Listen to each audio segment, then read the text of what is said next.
आज हो गया है 9 जनवरी, दिन मंगलवार का। आइए फटाफट से नजर डालते हैं यूपी की आज सुबह की सभी मुख्य समाचार, ताजा खबर टुडे ब्रेकिंग न्यूज पर। उससे पहले हमारी मेहनत के लिए वीडियो को एक लाइक जरूर कर दें, साथ ही आपसे विनती, खबरों को आखिर तक जरूर देखें।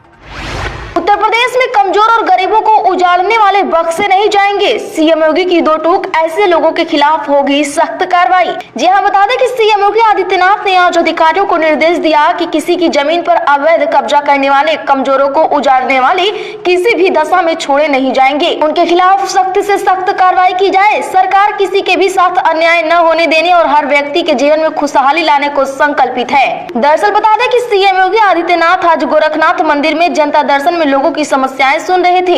इस दौरान उन्होंने कई सौ लोगों की समस्याएं सुनी, सभी को आश्वस्त किया कि किसी को भी चिंता करने की कोई आवश्यकता नहीं है, सबकी समस्या का समाधान हर हाल में किया जाए। यूपी सहित देश भर में 10 करोड़ से अधिक किसानों के लिए बड़ी खुशखबरी, मोदी सरकार कर सकती है यह ऐलान, खाते में आएंगे 8,000 रुपए। जी हाँ, बता दें कि लोकसभा चुनाव से ठीक पहले केंद्र की नरेंद्र मोदी सरकार 10 करोड़ से ज्यादा किसानों को तोहफा देने के मूड में है। दरअसल सरकार प्रधानमंत्री किसान सम्मान निधि योजना की किस्त बढ़ाने पर विचार कर रही है। आपको बता दें कि प्रति किसान किस्त मौजूदा 6,000 रुपए से बढ़ाकर 8,000 रुपए करने की संभावना है। इसके अलावा केंद्र सरकार पीएम गरीब कल्याण अन्न योजना के तहत प्रावधान बढ़ाने पर भी विचार कर रही है। दोस्तों, सम्मान निधि की राशि 8,000 रुपए होनी चाहिए या नहीं, कमेंट में जरूर बताएं। उत्तर प्रदेश में सहायक अध्यापक भर्ती, 207 अभ्यर्थियों का हुआ चयन, 53 को प्रतीक्षा सूची में रखा, बीएसपी दफ्तर में लगी मेरिट लिस्ट। जी हाँ, बता दें कि उत्तर प्रदेश के हाथरस में बेसिक शिक्षा विभाग में रिक्त चल रहे सहायक अध्यापकों के पदों पर भर्ती के लिए हुई काउंसलिंग के बाद कई दिनों से चल रहा अंतिम चयन सूची जारी होने का इंतजार बीते दिन 8 जनवरी को खत्म हो गया। विभाग द्वारा कार्यालय के बाहर अंतिम चयन सूची चस्पा कर दी गई। इसमें 207 चयनित शिक्षक अभ्यर्थियों के नाम शामिल थे, जबकि 53 अभ्यर्थियों को प्रतीक्षा रखा गया है। प्रदेश के बुंदेलखंड में औद्योगिक विकास प्राधिकरण में 1008 पदों पर होगी भर्ती, शासनादेश भी हो गया जारी। जी हां, बता दें कि उत्तर प्रदेश में एक बार फिर नौकरी की बाढ़ आने वाली है। योगी सरकार ने इसका पूरा इंतजाम कर दिया है। कभी उपेक्षा का शिकार रहे बुंदेलखंड में सैकड़ों नौकरियां आ रही हैं। इसके लिए आज से आदेश जारी हो गया है। योगी सरकार नवसृजित बुंदेलखंड औद्योगिक विकास प्राधिकरण में विभिन्न श्रेणियों और विभिन्न वेतनमान में 1008 पदों पर भर्ती करेगी। सरकार ने इसके लिए पदों का सृजन कर दिया है। सबसे ज्यादा 219 पद मिनिस्ट्रियल स्टाफ में रखे जाएंगे। इस संबंध में औद्योगिक विकास विभाग ने आज से आदेश जारी कर दिया है। उत्तर प्रदेश में गर्भवती महिलाओं के पंजीकरण पर फोकस, प्रयागराज में 16 जनवरी तक चलेगा प्रधानमंत्री मातृ वंदना योजना, दूसरा बच्चा लड़की होने पर मिलता है इतना लाभ। जी हां, स्वास्थ्य विभाग की ओर से इन दिनों PMMVY के तहत गर्भवती महिलाओं के पंजीकरण के लिए विशेष पंजीकरण अभियान चलाया जा रहा है। आपको बता दें कि 2 जनवरी से शुरू हुआ यह अभियान 16 जनवरी तक चलेगा।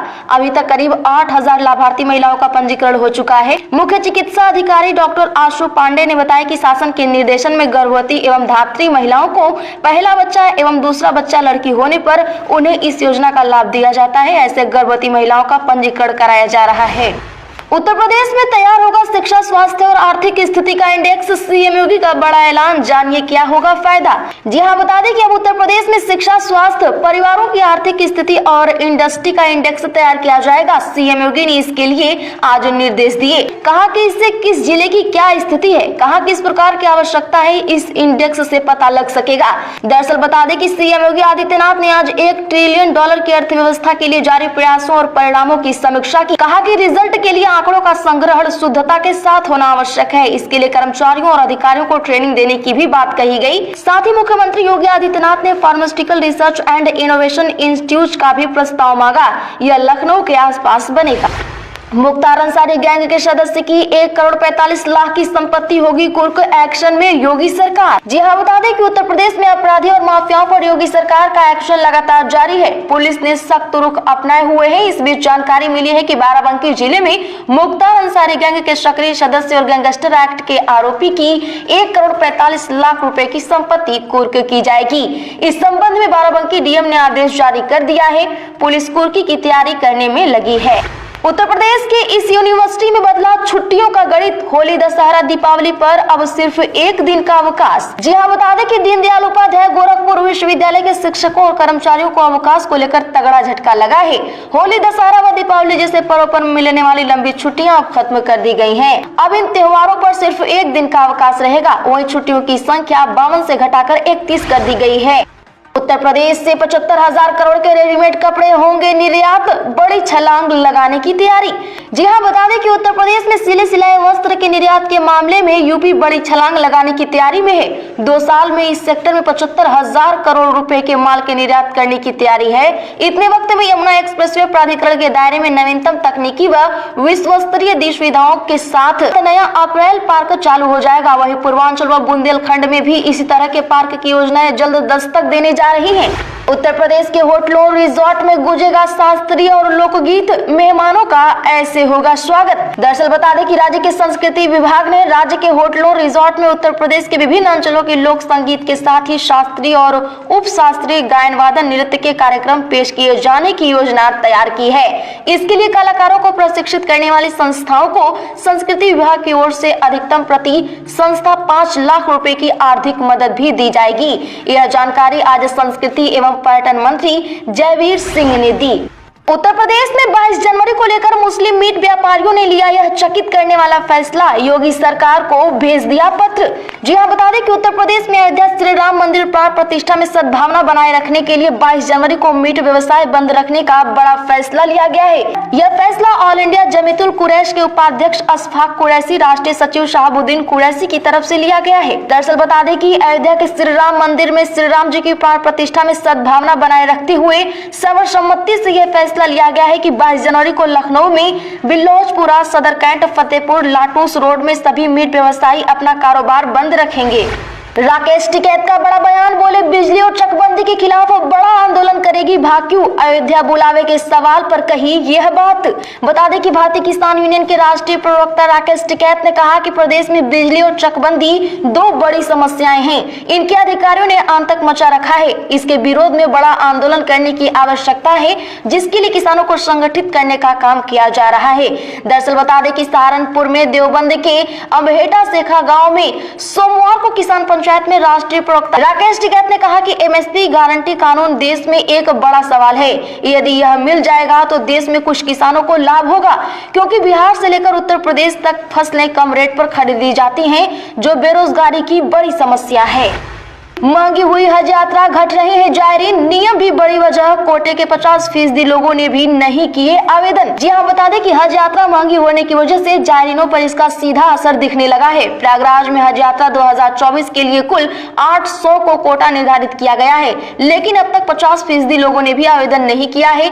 आवेदन में अब सिर्फ 1 सप्ताह का समय ही शेष रह गया है। ऐसे में निर्धारित कोटे के यात्रियों का मिल पाना भी मुश्किल नजर आ रहा है। जानकारी के लिए बता दें कि हज पर जाने के लिए अब तक केवल 371 जायरीनों ने आवेदन किया है। वहीं पिछले साल शहर से कुल 783 ने हज यात्रा के लिए आवेदन किया था। प्याज टमाटर के गिरे भाव, सस्ती हो गई वेज और नॉन वेज की थाली। जी हाँ, बता दें कि प्याज और टमाटर की कीमतों में गिरावट के बाद दिसंबर में शाकाहारी भोजन की थाली की लागत में 3% और मांसाहारी थाली की कीमत में 5% की कमी आई है। एक रिपोर्ट में आज यह जानकारी दी गई। CRISIL market intelligence and analytics research की राइस रोटी रेट रिपोर्ट के मुताबिक दिसंबर में घर में बनी शाकाहारी रोटी और मांसाहारी थाली की दरें क्रमशः 3% और 5% घट गयी। इसमें कहा गया है कि शाकाहारी और मांसाहारी थाली का दाम घटने की वजह प्याज तथा टमाटर का सस्ता होना है। मासिक आधार पर दिसंबर में प्याज के दाम 14% और टमाटर के 3% घटे हैं। त्योहारी सीजन के समाप्त होने की वजह से घर की रसोई में इस्तेमाल होने वाली इन सब्जियों के दाम घटे हैं। हनुमानगढ़ी के लड्डू को मिलेगा जीआई टैग, अयोध्या के प्रसाद को पूरी दुनिया में मिलेगी पहचान, सीएम योगी ने की थी पहल। जी हां, राम मंदिर के उद्घाटन की तारीख जैसे जैसे नजदीक आ रही है, वैसे वैसे अयोध्या की लोकप्रियता बढ़ती ही जा रही है। अयोध्या के मंदिर से लेकर यहाँ के प्रसाद की चर्चा हर तरफ अक्सर सुनने को मिलती है। इसी कड़ी में एक और उपलब्धि अयोध्या के नाम से जुड़ने जा रही है। दरअसल बता दें कि अयोध्या के हनुमानगढ़ी में बनने वाले लड्डू का जीआई रजिस्ट्रेशन के लिए आवेदन किया गया था, जिसे अब स्वीकार कर लिया गया है।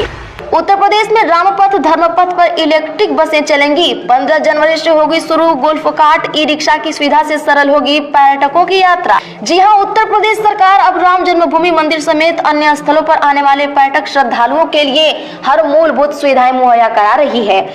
उत्तर प्रदेश सरकार के द्वारा धर्मपथ व रामपथ पर एक तरफ जहां इलेक्ट्रिक बसों का संचालन किया जाएगा, वहीं 22 जनवरी के बाद आने वाली भीड़ के सकुशल दर्शन, पूजन व यात्रा के दृष्टिगत कच्ची पार्किंग समेत तेजी से कई और कार्य भी किए जाएंगे। केंद्रीय मंत्री अजय मिश्रा टेनी को सुप्रीम कोर्ट से मिली राहत। प्रभात गुप्ता कांड में दाखिल की गई याचिका खारिज, हाई कोर्ट के फैसले को रखा बरकरार। जी हां, बता दें कि लखीमपुर खीरी में प्रभात गुप्ता कांड में प्रभात गुप्ता के भाई राजू गुप्ता की याचिका खारिज कर दी गई है। मामले में केंद्रीय मंत्री अजय मिश्रा टेनी को प्रभात गुप्ता कांड में सुप्रीम कोर्ट से भी राहत मिल गई है।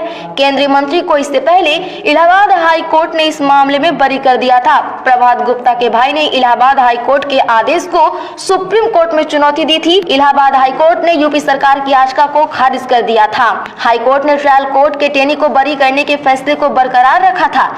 लखीमपुर की निचली अदालत ने टेनी को बरी कर दिया था, लेकिन निचली अदालत के फैसले के खिलाफ राज्य सरकार ने हाई कोर्ट में अर्जी दाखिल की थी।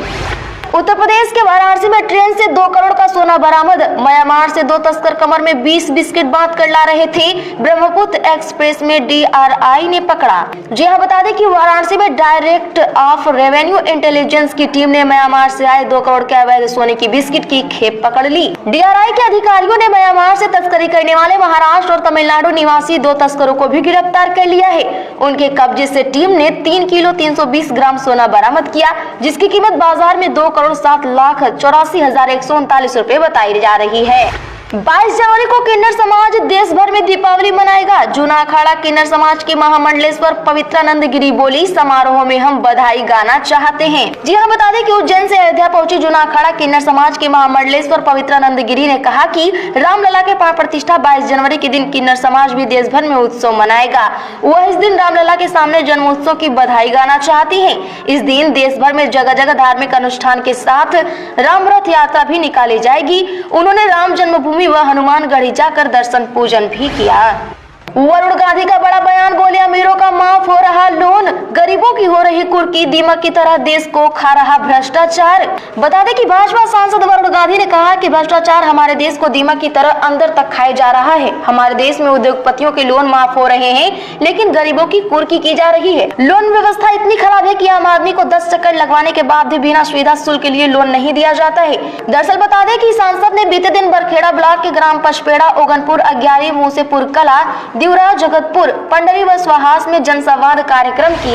मायावती को महसूस हो रही है हमले की आशंका, कहा घर पर मीटिंग को मजबूर, यूपी बीएसपी ऑफिस के लिए सुरक्षित जगह दे सरकार। जी हां, बता दें कि बसपा प्रमुख मायावती को हमले का डर सता रहा है। उनका कहना है कि वह ऑफिस के बजाय घर पर मीटिंग करने को मजबूर हो गई है। मायावती को यह डर सपाराज में बीएसपी यूपी स्टेट ऑफिस के पास बने ऊंचे पुल की वजह से सता रहा है। उनके मुताबिक वहां से षड्यंत्रकारी अराजक तत्व पार्टी दफ्तर, कर्मचारियों और राष्ट्रीय प्रमुख को हानि पहुंचा सकते हैं। बसपा सुप्रीमो के मुताबिक इसी डर के नाते बसपा को महापुरुषों की प्रतिमाओं को वहां से हटाकर पार्टी के प्रमुख निवास पर शिफ्ट करना पड़ा। उन्होंने सरकार से बसपा कार्यालय के लिए कोई और सुरक्षित जगह देने की मांग की है। उत्तर प्रदेश में बिजली चोरी के मामलों में छापेमारी की वीडियोग्राफी अनिवार्य, एमडी का निर्देश। जी हां, बता दें कि बिजली चोरी के मामलों में विजिलेंस की छापेमारी पर उठ रहे सवालों पर विराम लगाने का इंतजाम उत्तर प्रदेश पावर कॉर्पोरेशन ने कर दिया है। छापेमारी की कार्रवाई के दौरान वीडियोग्राफी और फोटोग्राफी करना अनिवार्य कर दिया गया है। जांच के बाद मौके से ही जांच आख्या निर्धारित प्रारूप में आरएमएस पोर्टल पर अपलोड कर देना होगा। साथ ही जांच टीम के बारे में जानने के लिए उपभोक्ताओं को कई अधिकार दिए गए हैं। पावर कॉर्पोरेशन के प्रबंध निदेशक पंकज कुमार ने विजिलेंस द्वारा छापेमारी के लिए दिशा निर्देश जारी किए हैं। उत्तर प्रदेश में पुरानी पेंशन बहाली को लेकर कर्मचारियों की भूख हड़ताल शुरू, जानिए कब तक रहेगा जारी। जी हां, बता दें कि पुरानी पेंशन बहाली की मांग को लेकर एक बार फिर से केंद्रीय और राज्य सरकार के कर्मचारियों का संयुक्त आंदोलन शुरू हो गया है। बीते दिन से 4 दिवसीय क्रमिक भूख अनशन की शुरुआत चारबाग स्टेशन परिसर से हुई। इसमें पुरानी पेंशन बहाली संयुक्त मंच के बैनर तले रेलवे कर्मचारियों के साथ राज्य सरकार के कई विभागों के कर्मचारी नार्दर्न रेलवे मेंस यूनियन के मंडलीय कार्यालय के समक्ष एकत्र होकर क्रमिक भूख अनशन कर रहे हैं। नार्दर्न रेलवे मेंस यूनियन के मंडल अध्यक्ष विभूति मिश्र ने कहा कि पुरानी व्यवस्था की पेंशन कर्मचारियों का हक है, इसे केंद्र और राज्य सरकार को अपने अपने यहाँ लागू करना चाहिए। कई प्रदेश में सरकारों ने पुरानी पेंशन को लागू भी कर रखा है। 10 जनवरी से 6 फरवरी तक कैंसिल रहेंगी मुंबई और अहमदाबाद समेत कई ट्रेनें, देखें लिस्ट। जी हां, रेलवे यात्री सुविधाओं में विस्तार करने के मकसद से आगरा मंडल के मथुरा जंक्शन स्टेशन पर कार्य कराएगा। इस दौरान स्टेशन के यार्ड रिमॉडलिंग के लिए 10 से 21 जनवरी और 6 फरवरी से 21 मार्च तक प्री नॉन इंटरलॉकिंग कार्य के चलते ब्लॉक दिया जाएगा। बीच अलग अलग तारीखों में लंबी दूरी की ट्रेनें निरस्त रहेंगी, वहीं कई ट्रेनें कम दूरी तक चलेगी और कम दूरी से वापस जाएगा। यह जानकारी देते हुए पूर्वोत्तर रेलवे के CPRO पंकज कुमार ने दी। उन्होंने कहा कि यात्रियों की परेशानी को देखते हुए रेलवे की मदद ऐप और 139 नंबर पर पूछताछ करके रेल यात्रा करें। आज की बड़ी खबरों में फिलहाल इतना ही। रोज की बड़ी खबरों के लिए चैनल अभी सब्सक्राइब करें और बगल में घंटी के निशान को जरूर दबा लें।